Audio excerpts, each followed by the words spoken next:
We're here today with 10 tips and tricks for Schedule 1. Some things you may not have known, some things you may have known. Stick around and see if there's anything in here you haven't already noticed yourself or have not seen before. If you have anything you'd like to add to this list, go ahead and throw it down in the comments. I appreciate that. And for now, we're just going to get right into it. So this one here is the most common glitch known, basically, in the game. I feel like pretty much everybody at this point knows about it.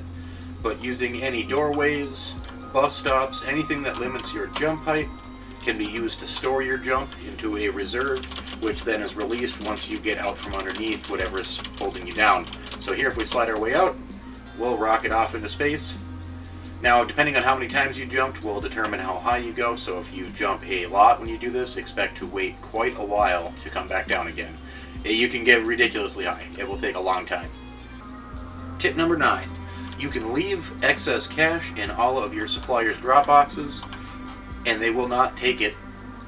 They only take whatever you owe them. So if I was to order some seeds from Albert, he would take whatever that cost out of here was, and then leave the remainder, meaning that I can do multiple orders without having to worry about dropping cash off.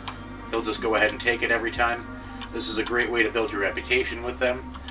Number 8. Parking a vehicle into any of these loading bays. Right here. This works at any location with a loading bay. Gas stations are the most common ones because this is really the only place that you're going to have the loading bay where you're regularly buying, but you can also do this at the warehouse. If you come inside and purchase any products, it will be automatically loaded into the back of the Viper for you. You'll notice this little check mark down here, loaded to vehicle. As long as that is checked.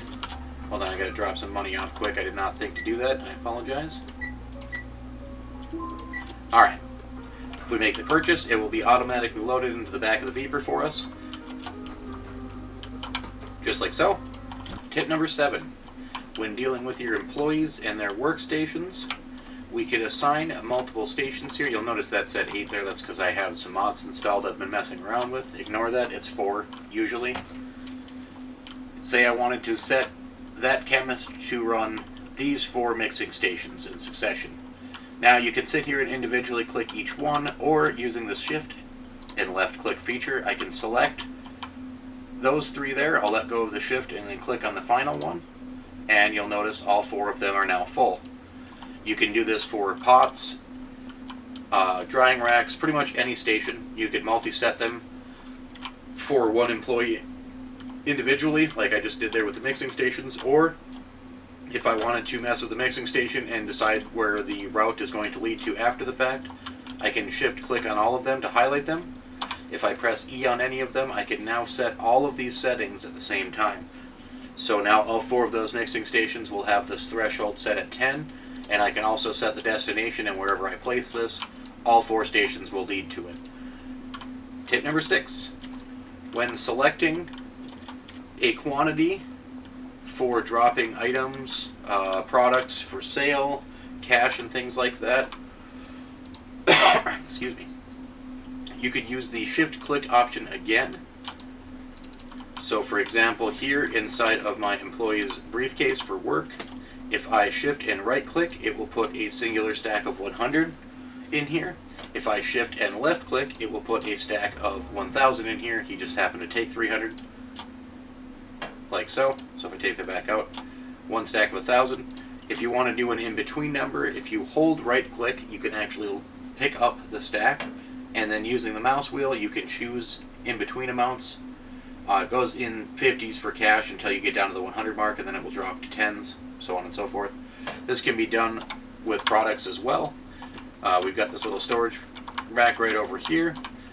Don't mind how many spaces. Again, this is modded. I've been messing around with stuff.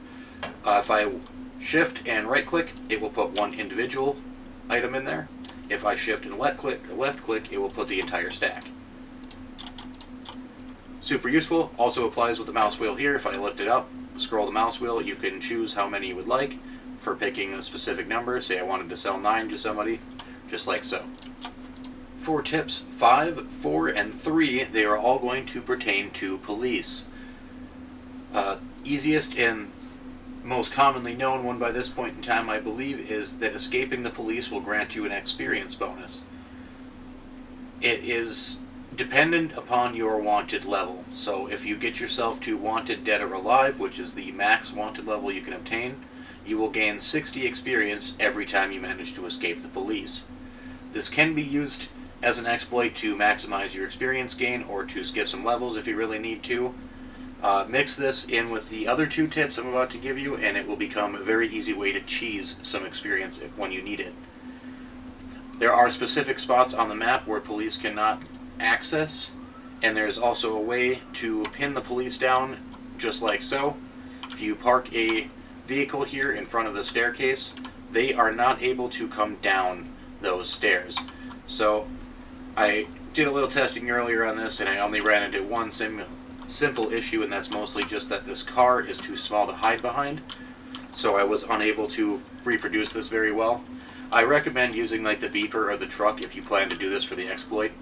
Keep in mind also, any cops wandering around can still come up and interact with you, so if you really want to be safe, you can block these off or kill all the cops that are out here. When you come down to the station, if you just simply grab a gun and point it at them, you'll immediately get wanted dead or alive.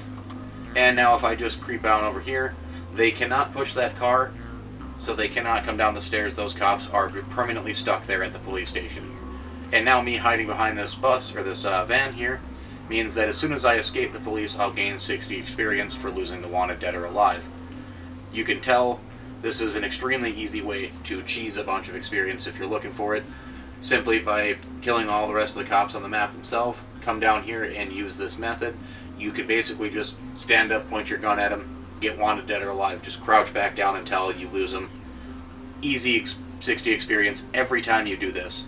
You could do it all day long. You could do it at the 4 o'clock curfew time. You never have to worry about time running out. In theory, if you did this enough on the very first day, you could literally wake up the next day and be max rank. One other little tip with the police, they are unable to access certain areas of the game. Obvious ones are like the rooftops and like this overpass and things that are just supposed to be inaccessible. Another one, lesser known, is this parking garage for whatever reason. Once you get halfway up this ramp, the cops will no longer come after you. So at about this point here, they just stop pursuing you. If you just walk your way up, you can simply just hide on the other side of this barrier and just crouch. You're now invisible, you'll slowly lose their wanted level, and you don't have to worry about being shot at or anything else. It's not quite as effective as cheesing the police station, simply because you're right there. You could just stand back up and immediately get wanted again. One little bonus tip here, not included on the list, just something I thought was kind of fun. The police interact with you based on eyesight, basically. So if they can see you face to face, they will immediately start their little question mark fill thing, which then will lead to you being wanted or being searched or whatever else. If I happen to stand here with something obscuring their view, they cannot see me for whatever reason. If I move this, you'll see he's starting to find me. If I put it back, he immediately loses it. You can actually use this method to simply walk in front of the police without them being able to even tell that it's you. You can just cross right past them, no issues. Drop the trash can when you're done, and you're good.